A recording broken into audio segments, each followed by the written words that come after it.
Hello everyone, welcome to make it easy platform. आज हम लोग इस पर्टिकुलर क्लास में पॉइंटिंग, जो कि एक बहुत इम्पॉर्टेंट टॉपिक होता है किसी भी पर्टिकुलर एग्ज़ाम के लिए।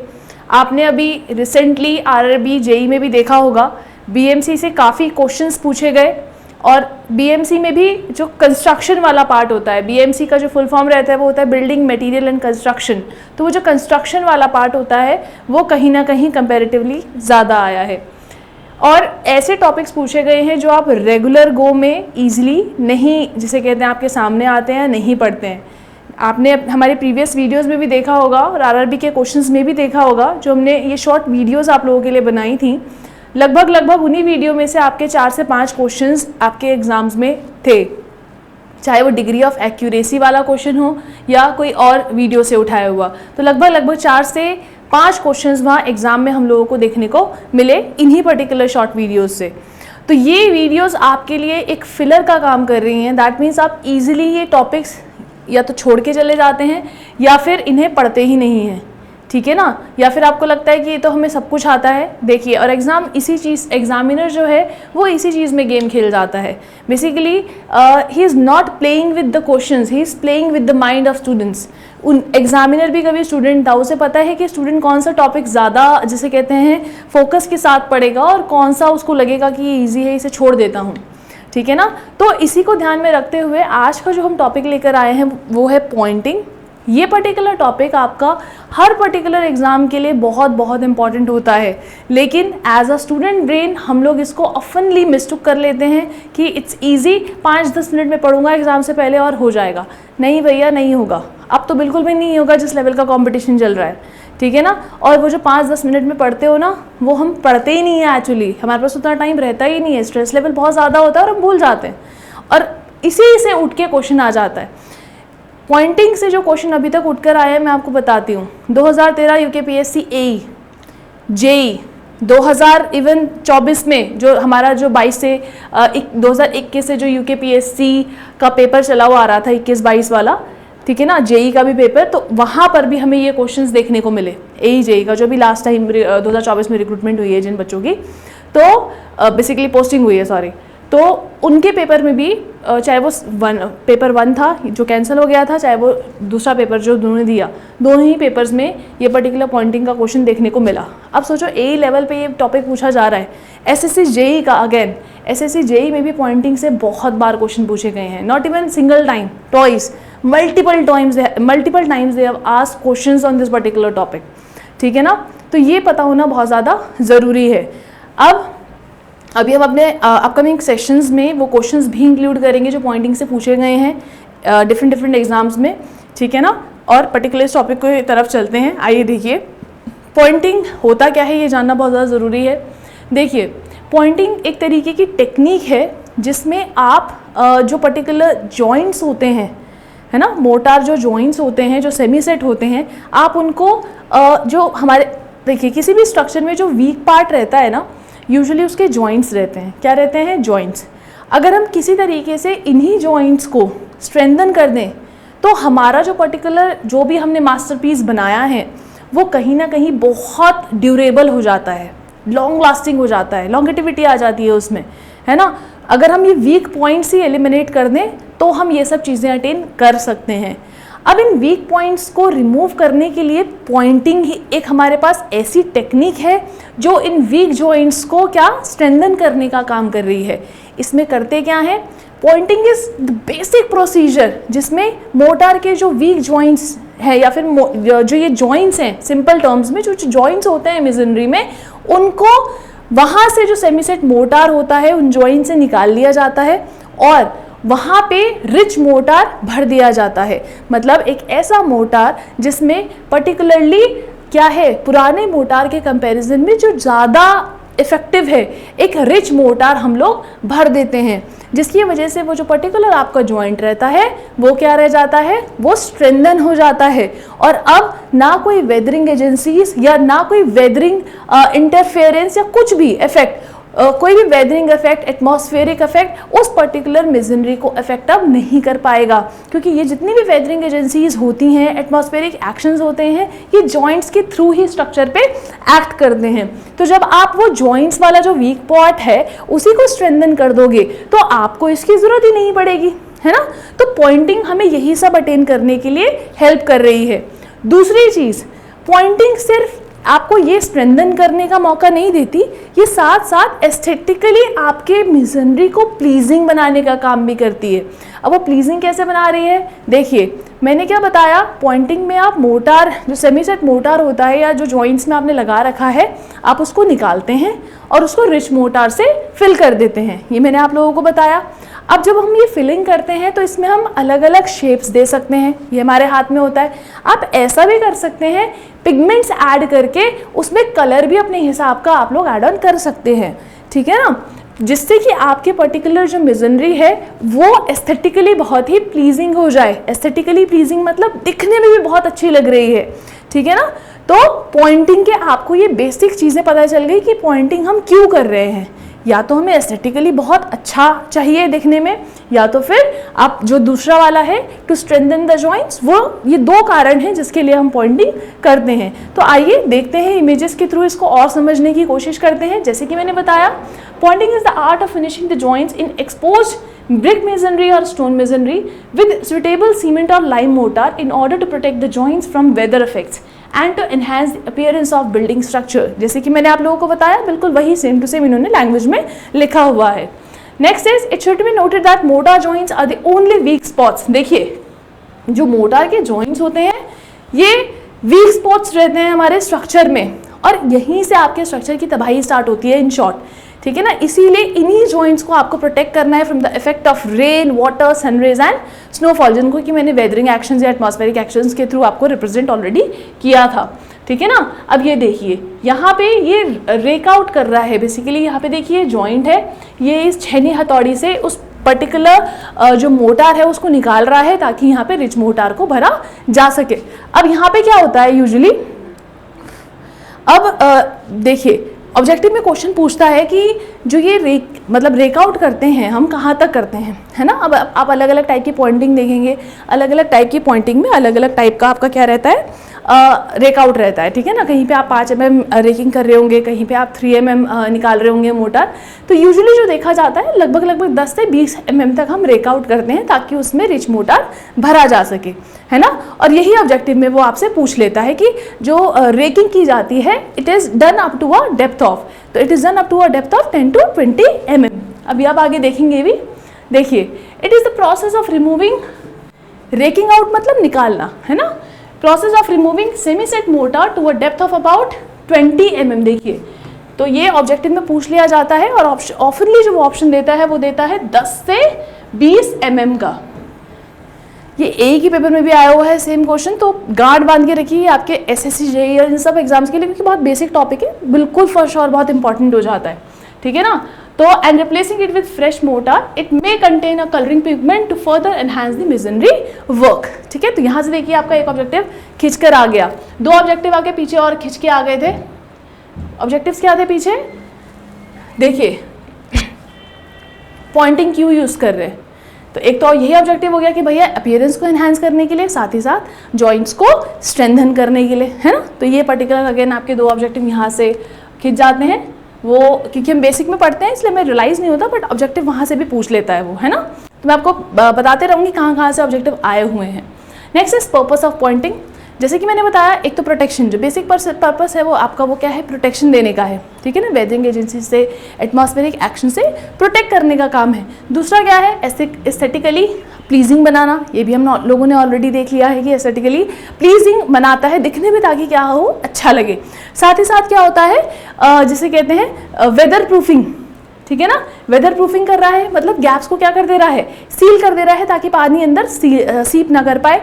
और क्या कर रहा है, स्ट्रेंथनिंग कर रहा है, स्ट्रेंथनिंग तो कर ही रहा है भैया, ठीक है ना। क्योंकि मैंने भी बताया कि जब आप वीक जॉइंट्स को निकाल के रिच मोटार भर रहे हो तो स्ट्रेंथनिंग तो अपने आप हो रही है। It reinforces the masonry structure by securing the joints, तो उससे आपके जिसे कहते हैं स्ट्रक्चर क्या हो जाएगा, स्ट्रेंथन हो जाएगा, ठीक है। तो ये पर्टिकुलर पर्पस है पॉइंटिंग के जो आप लोग देखते हो। Next is types of motor for pointing. अब देखिए इसमें लाइम मोटार भी आप यूज़ कर सकते हो और आप सीमेंट मोटार भी यूज़ कर सकते हो। लाइम मोटार जो आपका यूज़ करोगे वो जो रेशो होता है लगभग 1:2 से 1:3 में आप लोग देखते हो, जबकि जो सीमेंट मोटार होता है वो 1:3 के उसमें हम लोग देखते हैं, ठीक है ना। मतलब जैसे कहते हैं 1 part of cement and 3 parts of sand are there in case of cement mortar। Lime motor में अगेन यहाँ पे क्या हो जाता है, लाइम सैंड और वाटर को मिक्स कर रहे हैं, तो 1:2 का मतलब है 1 part of lime and 2 part of sand, या 1 part of lime and 3 parts of sand, ठीक है ना। लाइम के केस में जो प्रॉपर्टीज रहती हैं एक्सीलेंट वर्केबिलिटी मिलती है, फ्लेक्सिबिलिटी भी मिलती है, और ये ओल्ड और न्यू स्ट्रक्चर्स दोनों में आप इसको यूज़ करते हो। जो सीमेंट मोटार है यहाँ से आपको हाई स्ट्रेंथ एंड ड्यूरेबिलिटी मिलती है, और ये मतलब पर्टिकुलर सुटेबल रहता है वेरीड मिजनरी एप्लीकेशंस के लिए। अलग अलग मिजनरी एप्लीकेशंस होती हैं, उसके लिए क्या रहता है, पर्टिकुलर सही रहता है, ठीक है। नेक्स्ट है टाइप्स ऑफ पॉइंटिंग। अब जब आप टाइप्स ऑफ पॉइंटिंग की बात करते हैं तो जो जॉइंट्स होते हैं वो पर्टिकुलर अलग अलग शेप्स के रहते हैं। ऐसा भी हो सकता है, ये देखिए अगर आप ये कि अलग अलग शेप से रहते हैं, मतलब क्या, ये देखिए ये मिजनरी थी, यहाँ पे मैंने आपका क्या मोटार भरा हुआ था, तो हो सकता है कि यहाँ पे पर्टिकुलर ऐसे बिल्कुल वॉल की जितनी वो है एज है वहाँ तक ऐसे मोटार हो बिल्कुल स्ट्रेट। ऐसा भी हो सकता है ऐसा कुछ बाहर निकला हुआ रहे, ऐसा भी हो सकता है ऐसा कुछ वी सा बना हो, ऐसा भी हो सकता है कि ऐसे टिल्टेड हो या ऐसे टिल्टेड हो, है ना। It can be anything. तो it can the joints can be of varied shapes. तो उसका मतलब ये है आप पर्टिकुलर जो भी जॉइंट सिलेक्ट करोगे वो डिपेंड करेगा आपकी रिक्वायरमेंट के ऊपर, ठीक है ना, आपकी चॉइस के ऊपर, आप किस तरीके का जॉइंट चाहते हो, क्या आपकी रिक्वायरमेंट है, उसके हिसाब से हम लोग पॉइंटिंग के टाइप्स भी चूज करते हैं, ठीक है ना। Next is again this is the type of first type of pointing that we have, जो कि बहुत बेसिक पॉइंटिंग है, जिसको हम फ्लश पॉइंटिंग के नाम से या फ्लैट पॉइंटिंग के नाम से भी जानते हैं। देखिएगा हमने क्या किया, ये इतना पोर्शन रेक आउट कर लिया, ये इतना पोर्शन क्या कर लिया, रेकिंग कर ली, इसकी रेक आउट कर लिया, निकाल दिया, बाहर निकाल दिया। तो we just remove this particular portion. जिसको ये नहीं समझ में आ रहा है, simply this is removed, this the mortar which was here is removed. और जो मोटार आपने रिमूव किया पीछे तो आपका पुराना मोटार ही रहेगा, यहाँ पे you will fill this particular place with rich mortar. जो अभी आपने फ्रेश मोटार प्रिपेयर किया है आप इसको उससे भर देंगे, ठीक है ना। अब जब इसको भर दिया तो अगेन यहाँ पे देखिए इसकी जो एज है और वॉल की एज अगेन इस तरीके से यहाँ पर है। तो this is known as flush pointing, जिसमें आप मोटार को एक पर्टिकुलर डेप्थ तक जिसे कहते हैं पीछे करते हैं और फिर रिच मोटार को वहाँ पे भर देते हैं। That type of pointing is known as flush pointing, ठीक है ना। देखिए लिखा भी है, rake out raked joints are filled with mortar until flush with the masonry surface. Excess mortar is carefully remove for a smooth seamless finish, creates a flat and uniform look across the wall surface. क्योंकि यहाँ पे motor rich भरा हुआ नहीं, ये मत सोचना कि ये तो निकाल दिया भैया अब यहाँ पे कुछ भरेंगे नहीं, यहाँ पे रिच मोटार भरते हैं, तो इसीलिए इसकी जो एज है और वॉल की जो एज है मतलब बराबर होगी। तो आपको एक स्मूथ सर्फेस दिखेगा, रफ सर्फेस यहाँ पे दिखाई नहीं देगा। It prevents the accumulation of dust water, enhances the durability and cleanliness. It reduces the maintenance needs as joints are less prone to dirt buildup. देखिए मैं थोड़ा सा साइड इसलिए हो जा रही हूँ कि इनकेस अगर आपको फोटोज़ वगैरह लेनी हो तो आप ले सकते हैं इजीली, ठीक है ना। तो और आपको ये समझ में भी आ जाएगा जब आप इसको दोबारा पढ़ने की कोशिश करेंगे, तो it will be useful for you, ठीक है ना। अब इसके लिए देखो मैंने इमेज भी लगाई है, ये पर्टिकुलर जो ओल्ड मोटार है, और यहाँ पे देखिए ये आपको जो लाइव व्यू में दिखता है वो इस तरीके से दिखाई देता है। ये जो जॉइंट्स हैं ये इस तरीके से आपको दिखाई देंगे, ठीक है। तो ये इसी पॉइंटिंग को आप क्या बोलते हैं, फ्लश पॉइंटिंग बोलते हैं, जिसमें मोटार को थोड़ा डेप्थ तक आप प्रेस कर देते हैं और मतलब जिसे कहते हैं, या फिर मैं बोलूँ कि पर्टिकुलर मोटार को निकाल देते हैं और रिच मोटार को भर देते हैं, ठीक है ना। दूसरे टाइप की जो पॉइंटिंग है हमारे पास वो होती है recessed pointing. Again it is of same type as that of flush pointing, पर इसमें हम लोग क्या कर रहे हैं, इसमें ना हम लोग जो पूरी फिलिंग करते हैं वो बाहर तक नहीं होती है, ठीक है ना, क्योंकि हमें इसमें शेडो इफेक्ट क्रिएट करना होता है। आप अगर ये लाइव इमेज को देखेंगे इसमें ना ब्रिक्स कंपेरेटिवली बाहर है to that of the joint. Flush pointing में क्या था, जॉइंट्स भी बाहर दिखाई दे रहे थे, यहाँ पे देखिए ब्रिक्स बाहर है, जॉइंट्स अंदर की तरफ आपको प्रेस हुआ दिखाई दे रहा होगा, है ना। तो इस पर्टिकुलर मेजनरी में एक शेडो इफेक्ट क्रिएट हो जाता है जो कि इसको एस्थेटिकली और ज़्यादा प्लीजिंग बना देता है। तो ये बिल्कुल आप देखेंगे फ्लश पॉइंटिंग का रेप्लिका ही, पर यहाँ पर एक शेडो इफेक्ट भी क्रिएट हो रहा है। तो ऐसी पॉइंटिंग को आप रिसेस्ड पॉइंटिंग बोलते हैं, ठीक है ना। इसमें देखिए लिखा भी है, mortar is pressed into a joint to a depth of about 5 mm और मोर, दिस इज इम्पॉर्टेंट। इसको कितनी डेप्थ तक प्रेस किया जाता है, 5 mm की डेप्थ तक आप इसको प्रेस करते हैं, ठीक है ना। अब वर्टिकल अलाइनमेंट इंश्योर करने हैं कि जो जॉइंट्स हैं उनका वर्टिकल अलाइनमेंट सेम हो, ऐसा ना हो कि एक जॉइंट ज़्यादा अंदर घुस गया, एक जॉइंट बाहर है, इस तरीके से नहीं होना चाहिए। तो वर्टिकल अलाइनमेंट मेंटेन रहना चाहिए उनका। शेडो इफेक्ट आता है, बता दिया है। टेक्सचर बड़ा अच्छा आता है, बिल्डिंग का एस्थेटिकली प्लीजिंग बन जाती है, ठीक है ना। और इसमें आप पर्टिकुलर जो अगर ब्रिक यूज़ कर रहे हो तो अलग अलग ईंट देख सकते हो, और अगर स्टोन यूज़ कर रहे हो तो अलग अलग स्टोन भी आप इसमें पर्टिकुलर मेजनरी में दिखाई देगा, क्योंकि जॉइंट्स अंदर की तरफ रहते हैं, ठीक है ना। ये वॉल को बहुत ही एस्थेटिकली प्लीजिंग बना देती है ये मेजनरी जो होती है, ठीक है ना। आपने देखा भी होगा अपने घर के आसपास कहीं ना कहीं फॉर श्योर। अगेन जो ब्रिक भी अगर आप यूज़ करोगे ना, इसमें फर्स्ट क्लास यूज़ होती है। ये मत सोचना कि थर्ड क्लास ब्रिक यूज़ कर रखी है और ये इस तरीके की पॉइंट नहीं, उसका कोई फ़ायदा नहीं है, वॉल अच्छी दिखेगी ही नहीं। तो we need a good quality of brick as well, ठीक है। Third one is beaded pointing. अब बीडेड पॉइंटिंग में क्या होता है, मोटार को प्रेस किया जाता है और मोटार को प्रेस करने के बाद हम लोग यहाँ पे देखिए एक बीड शेप बना देते हैं। क्या बना देते हैं, बीड शेप बना देते हैं, ठीक है ना। और ये जो बीड शेप होता है ये लाइव व्यू में कुछ इस तरीके से आपको दिखाई देगा। देखिएगा ये कर्व सा आ रहा है बाहर। अगैन ये दिक्कत तो देता है, ऐसा नहीं है दिक्कत नहीं देता, वेदरिंग एक्शंस पे बहुत ज़्यादा इफेक्ट होती है वाली पॉइंटिंग, है ना। तो लेकिन जब भी आपको ये ऐसे निकला हुआ दिखाई दे, इसी को बीडेड पॉइंटिंग बोलते हैं। देखिए लिखा भी है, mortar is pressed into the joint forming a concave shape using a steel beaded tool, ठीक है ना। Given the joint a rounded और beaded look, it provides elegant and decorative appearance. Beaded joints can be more prone to weathering and may require more maintenance. जैसे कि मैंने कहा, क्योंकि ये बाहर निकला हुआ रहता है तो इसमें ना वेदरिंग एक्शन ज़्यादा होने के चांसेस रहते हैं कंपैरेटिवली, ठीक है ना। तो बीड शेप जब आए तो बीडेड पॉइंटिंग हो जाएगा, ठीक है। जब बाहर एजेस तक फ्लैट सरफेस दिखाई दे रहा है फ्लश, और अगर ब्रिक्स अलग अलग दिखाई दे रही हैं, शेडो इफेक्ट आ रहा है, तो रिसेस्ड, ठीक है, pointing, recess pointing. The fourth one is struck pointing. ये बहुत अच्छे तरीके की पॉइंटिंग है, क्योंकि इस पॉइंटिंग में क्या होता है ना, जो जॉइंट्स रहते हैं ना आपके, यहाँ पे देखिएगा, यहाँ ना आपका इस तरीके से टिल्ट है, ये देखिए ये टिल्ट है इस तरीके से। अब देखिए, आई होप आपको दिख पा रहा हो, इस तरीके से टिल्ट है, ऐसे स्लोप दे रखी है अंदर 10 mm की मोटार के अंदर ही।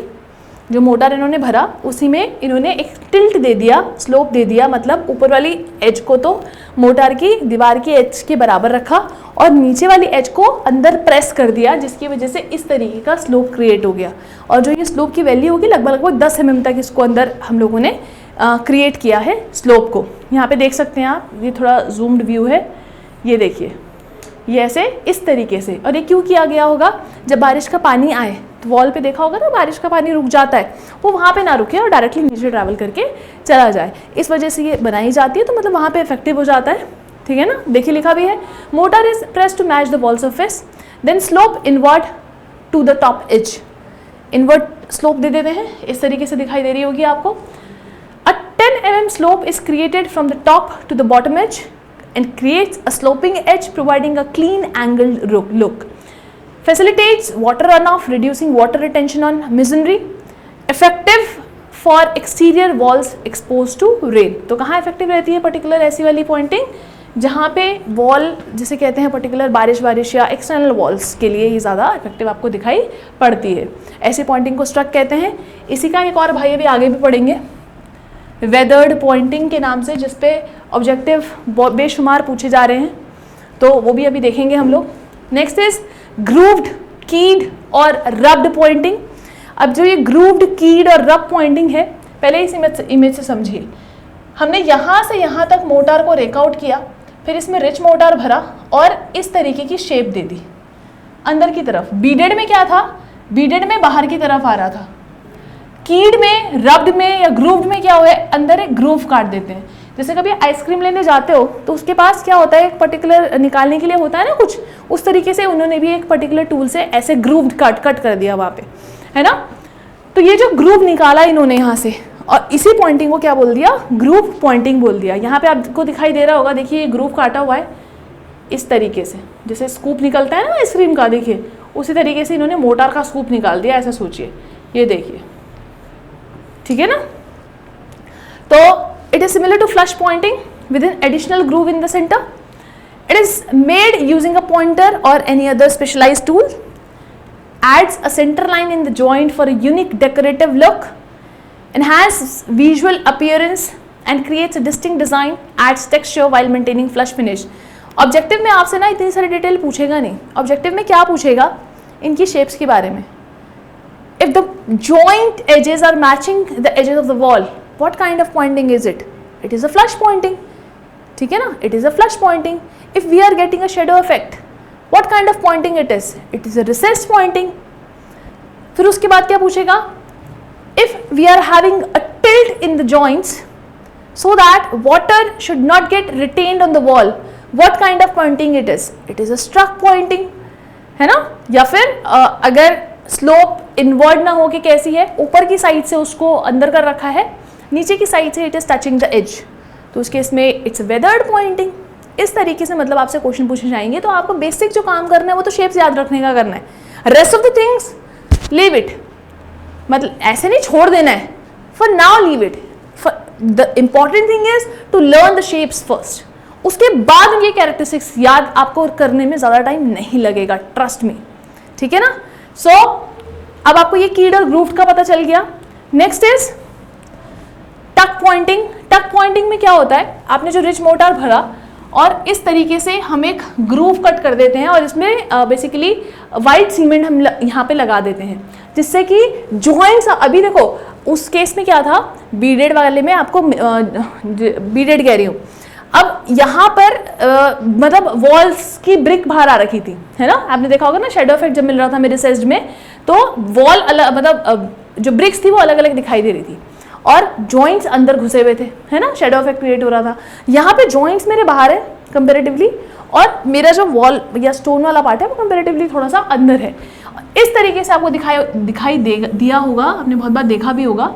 जो हमारे जो पुरानी बिल्डिंग्स हैं वहाँ पर इसी तरीके की पॉइंटिंग किया जाता था और ये एस्थेटिकली बहुत ही प्लीजिंग होता है, अच्छा लगता है देखने में. पुराने जो हमारे वर्कर्स थे वो इसी तरीके की पॉइंटिंग किया करते थे और दिखने में बहुत प्लीजिंग होता है. इसलिए आज भी आपको पुरानी बिल्डिंग्स में ये पॉइंटिंग दिखाई देगी फॉर श्योर. ठीक है ना. इस तरीके की पॉइंटिंग को बोलते हैं टक पॉइंटिंग. क्या बोलते हैं? टक पॉइंटिंग. 3 mm का ग्रूव होता है ऑलमोस्ट ये, और इसको वाइट सीमेंट से हम लोगों ने बनाया हुआ रहता है. देखिए यहाँ पे लिखा भी होगा, motor is filled in the joint in a groove of specific dimensions. 5 mm wide and 3 mm deep is created. White cement putty is applied within the groove to form a projection of about 3 mm. Contrasting effect with white putty against the regular mortar color, which visually enhances the masonry with a clean contrasting look. Oftenly used for historic building and decorative purposes. ठीक है ना. तो इस तरीके की Poynting आप लोग वहाँ पे हिस्टोरिकल बिल्डिंग्स में देखते हैं. मैंने ऑलरेडी आप लोगों को समझा भी दिया था. ठीक है. तो ऐसी दिखाई पड़ती है. लास्ट नहीं, इसके बाद एक और होगा. अच्छा, वी ग्रूव पॉइंटिंग. अब वी ग्रूव, ये इमेज गलत लगी है, बीडेड पॉइंटिंग की लगी हुई है, इसको मिस्टेक मत करना उससे. अब वी ग्रूव पॉइंटिंग में इस तरीके का वी बना हुआ रहता है. इस तरीके का क्या वी बना हुआ रहता है अंदर. जैसे भी आपने ग्रूव कट किया था ना, ग्रूव्ड बन गया था, रब्ड या कीड बोल रहे थे, यहाँ पे वी ग्रूव बना हुआ रहता है, तो उसको वी पॉइंटिंग बोल देते हैं हम लोग. ठीक है ना. अगेन ये भी आपका जिसे कहते हैं बिल्कुल वी शेप टूल से शेप कट किया गया है और ये एक नीट लीनियर लुक देता है. तो अगेन डेकोरेटिव एलिमेंट हम लोगों ने ऐड किया है, तो इसमें कुछ ऐसा बहुत बड़ी चीज़ नहीं है, बस वो वैसा ग्रुप ना लेके वी ग्रुप कट कर दिया है. Last but not the least, weathered pointing. इससे बहुत सारे ऑब्जेक्टिव पूछे गए हैं, अभी हाल फिलहाल के पेपर्स में भी देखा गया था. अभी स्ट्रक पॉइंटिंग में आपने क्या देखा था, ये जो मेरी 2 वॉल्स थी इनके अंदर जो जॉइंट्स थे, इस तरीके से आपकी जैसे क्या था, इस तरीके से पॉइंटिंग किया गया था. जो ऊपर की एज थी वो तो आपकी ऊपर वाले ब्रिक से या स्टोन से अटैच थी, उसकी एजेस से. जो नीचे वाला था इसको थोड़ा सा हम लोगों ने अंदर की तरफ प्रेस कर दिया था. मान लो ये हमने अंदर की तरफ इसको ऐसे प्रेस कर दिया था, है ना. इसको स्ट्रक बोल रहे थे. लेकिन वेदर्ड में क्या होता है, देखिए वेदर्ड में ये 2 मेरे अगेन सेम मैं वॉल बनाना चाहूँगी. उस केस में नीचे को थोड़ा प्रेस किया था, इस केस में हम ऊपर वाली उसको मोर्टार को थोड़ा सा अंदर प्रेस कर देते हैं. ठीक है ना. उसमें ऐसे आ रहा था, इसमें ऐसे बन रहा है. मतलब ऊपर वाला जो पर्टिकुलर जॉइंट होगा वो अंदर की तरफ प्रेस होगा। यहाँ पे दिखाई भी दे रहा होगा आपको, ये देखिए अंदर की तरफ प्रेस, और इतना पोर्शन हमारा देखो छूट रहा है ऊपर की तरफ। ऐसी पॉइंटिंग को वेदर्ड पॉइंटिंग बोला जाता है। याद रखिएगा, ऑब्जेक्टिव में ये पूछा गया है बहुत बार, बहुत इंपॉर्टेंट है। तो motor is pressed into the joint and the top edge of the horizontal joint is pressed back by 3 to 6 mm, creates a sloping effect from the top to the bottom of the joint, mimicking a weathered look. Again ये भी water retention हो रहा था, उसमें भी उसको रोक रहा था, यहाँ भी ये भी वही करेगा, देखना। It encourages the water runoff, protecting the wall from moisture. देखिए, ideal for walls exposed to weather, reducing the water penetration. ठीक है, तो ये काम होता है किसका, वेदर्ड और स्टक पॉइंटिंग का। स्टक का भी सेम ही था, वेदर्ड का भी वही है। ठीक है, so this is the last slide for today. I hope आपको आज का टॉपिक समझ में आया हो और अच्छा लगा हो। Thanks for coming to our online platform, make it easy. So well, now we are going to launch a batch for SSC JEE, and जैसा आप यहाँ पर देख रहे हैं हमें पढ़ाता हुआ, आप लोग उस पर्टिकुलर बैच में भी सेम ही देखेंगे। आप में से अगर कोई भी इंटरेस्टेड हो तो kindly comment and let us know कि हम लोग आपके लिए और क्या लेकर आ सकते हैं। ठीक है, बैच के लिए एनरोल करने के लिए आप लोग हमारी साइट पे जा सकते हैं। हमारी पर्टिकुलर ऐप का लिंक वहाँ पर होगा, इस वीडियो के डिस्क्रिप्शन में भी मिलेगा आपको। उस पर्टिकुलर लिंक से आप ऐप डाउनलोड कर सकते हैं और वहाँ से वो कोर्स पर्टिकुलर परचेज कर सकते हैं।